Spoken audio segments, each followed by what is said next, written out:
Okay, so I'd like to begin with the phrase, true love takes away liberty.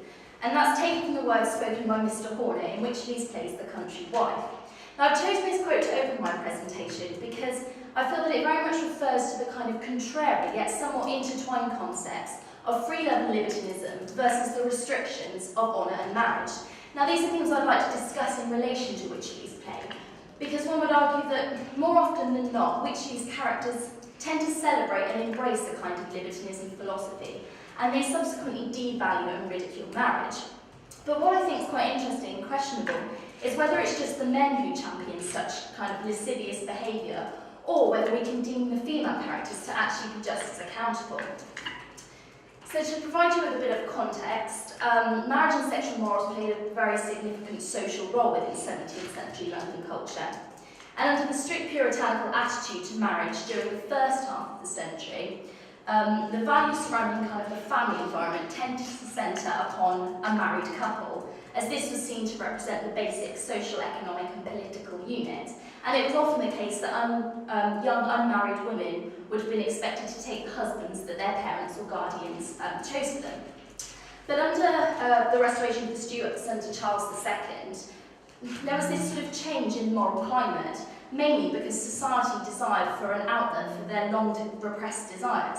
And just to sort of, it's a bit of a jokey thing, but just to outline the sort of the nature of the attitudes under Charles II, I'd just like to play this little clip, which I'm hoping. My name is Charles II. I love the people and the people love me so much that they restored the English monarchy. I'm Passport French Italian, a little bit Dane, but 100% Partian. Champagne, Spaniels I adore, named after me too. Like me, they were fun with a nutty hair too. It's today my birthday, I can't recall. Let's have a party anyway because I love a Mars war. Hail the King of Rain. Let's sing, bells ring, ding ding. I'm the king who brought back partying. Okay, so it was just a kind of outline in how was demonstrated in that clip that society became much more liberal in their attitudes. And as Chernak claims, it was the fashionable atheism and scorn for the dogmas of conservative belief which actually served as the badges of acceptance among the fraternity of wits. And consequently, being able to practice adultery and engage in sort of sexual promiscuity became a kind of glamorous fashion within high society. And it was from this popularity that emerged an elitist figure who was frequently referred to as the libertine. Now, whilst the libertine ethos is something which has been divided into many subcategories and types across time, in essence it was something that was typically associated with men and with masculinity during the period, with freedom and with sexual misconduct. And it was a practice which actually often sabotaged a lot of social institutions such as marriage. And this was in pursuit of self-indulgent goals. And I just want to play you a very short excerpt from the opening monologue of The Libertine, just to sort of introduce ourselves.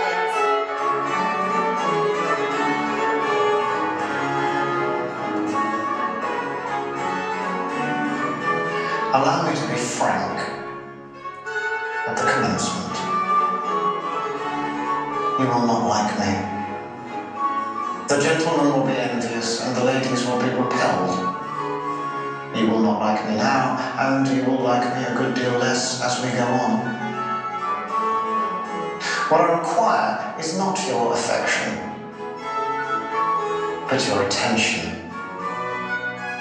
I must not be ignored. Now, ladies, an announcement. I am up for it all the time. Okay, so the notion of libertinism was something that was mostly the matter of the London elite. And as Mangan claims, this type of person was a sexually predatory male whose goal is to have as many affairs in as short a time as possible, and who plays off the illicitness of the liaison against his own reputation for sexual conquest. Now, I've located a play which was by Thomas Shadwell, and this was published on Ebo, and it's entitled The Libertine, a Tragedy.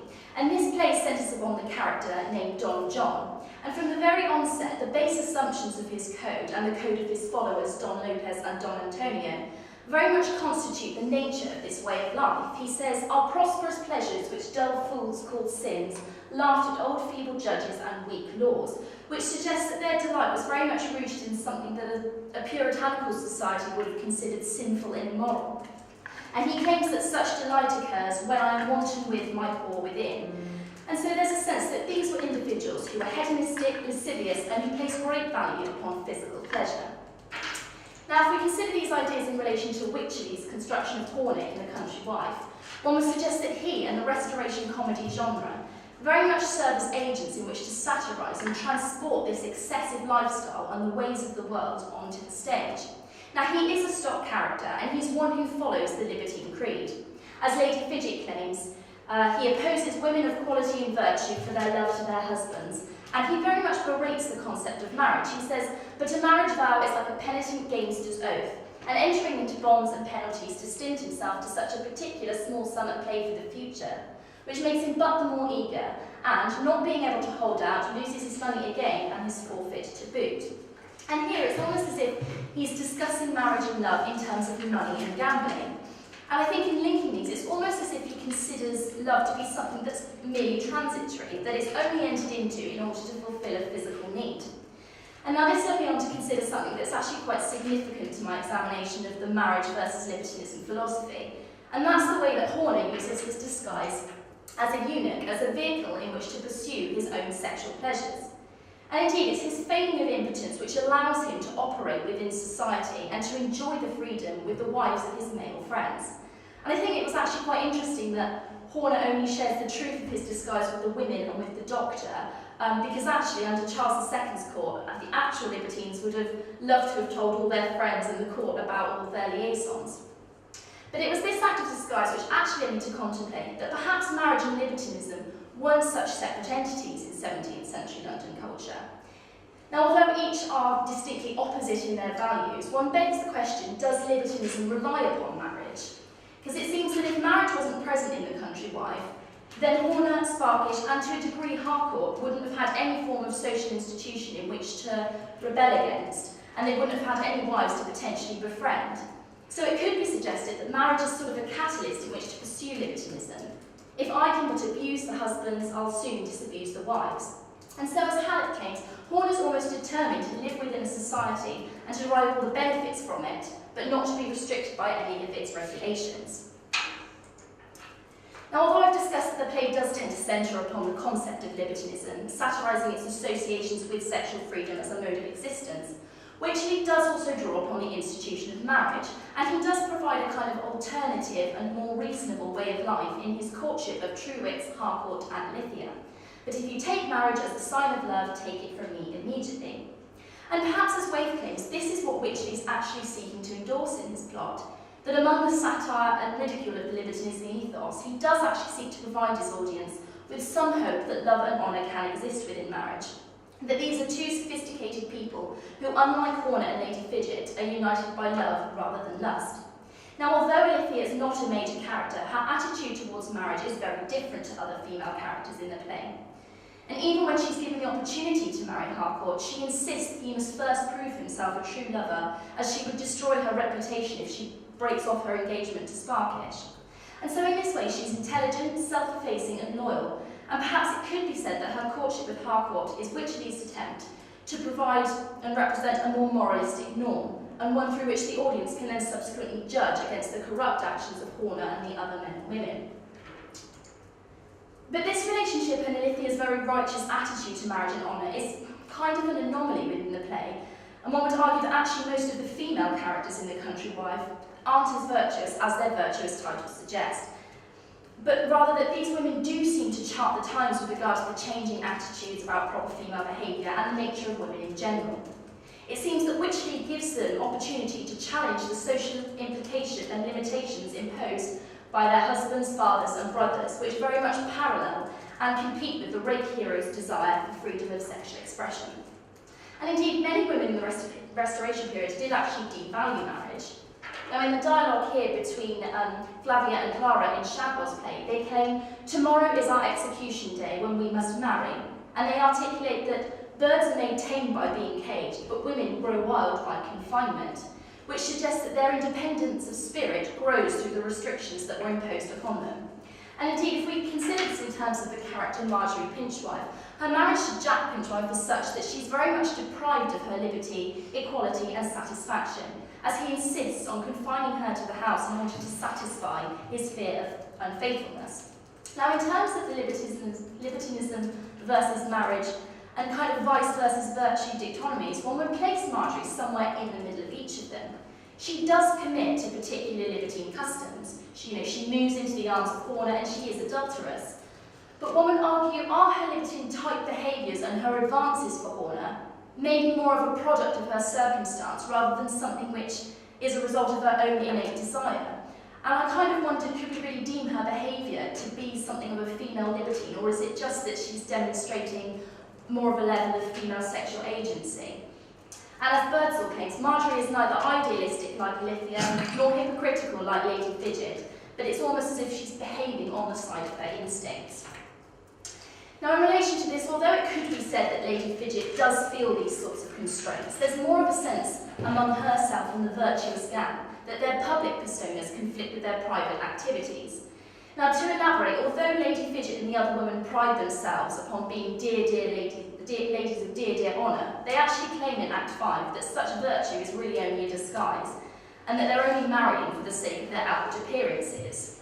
She says, "Lord, why should you not think that we women make use of our reputation as you men of yours, only to deceive the world with less suspicion? Our virtue is like the statesman's religion, the Quaker's word, the gamester's oath, and the great man's honour, but to cheat those that trust us." And this kind of suggests there's a level of hypocrisy here, a sense that these women might have been quite wanton, lascivious, and motivated by greed, and so they kind of deserve to be exposed for their honourable pretences and facade.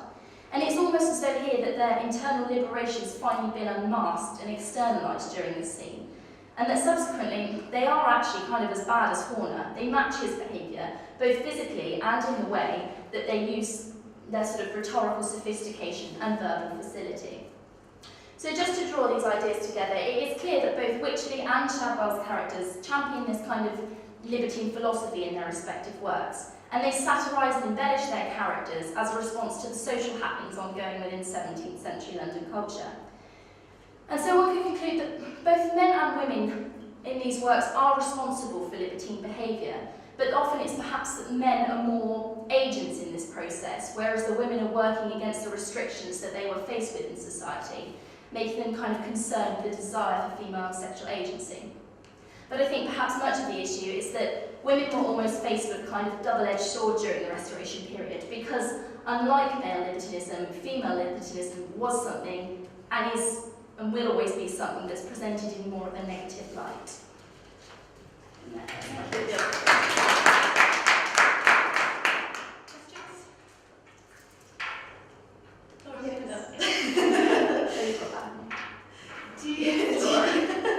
Do you have like your kind of specific definition of what libertinism is? Yeah, I think I didn't put in a specific definition of libertinism because I kind of felt that it was something, from doing my research and things, it was something that was kind of reinterpreted and changed over time.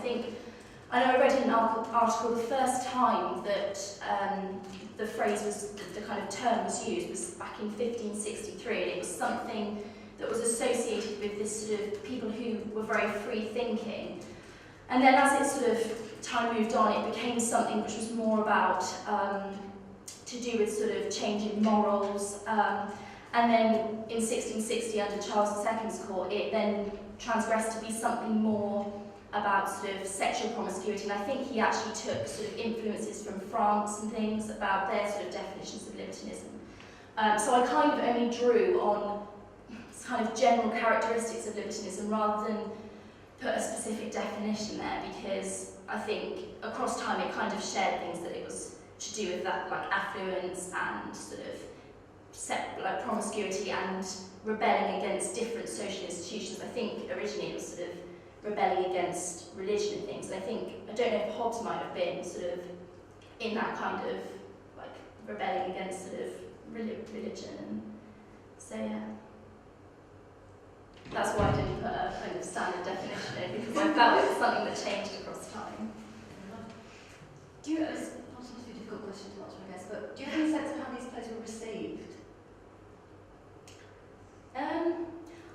difficult because I think obviously under Charles II theatre became very popular and a lot of the elite would have gone to watch them, and obviously a lot of the elite would have been libertines, so I kind of wonder whether they would have been like, oh, you know, are they sort of taking the mick here, or are they, you know, I think it's difficult to tell whether they would have actually seen it as entertainment. They would have enjoyed seeing their lifestyle kind of played up and put onto the stage, so I think it's, yeah, difficult to sort of work out how that would have been received. Well, the question I was going to say, you kind of answered it in a different way, which was going to say how can the play champion something and satirise it? Maybe you just answered that. I think I kind of saw it as the characters within the play are kind of presenting this libertism ethos, but actually at the same time in presenting that and embellishing it through the words and the language and how they're behaving, it's simultaneously... You distinguish between characters. Yes, yeah. That's how it works, isn't it? It's kind of double Okay. Thank you, Lucy. Thank you.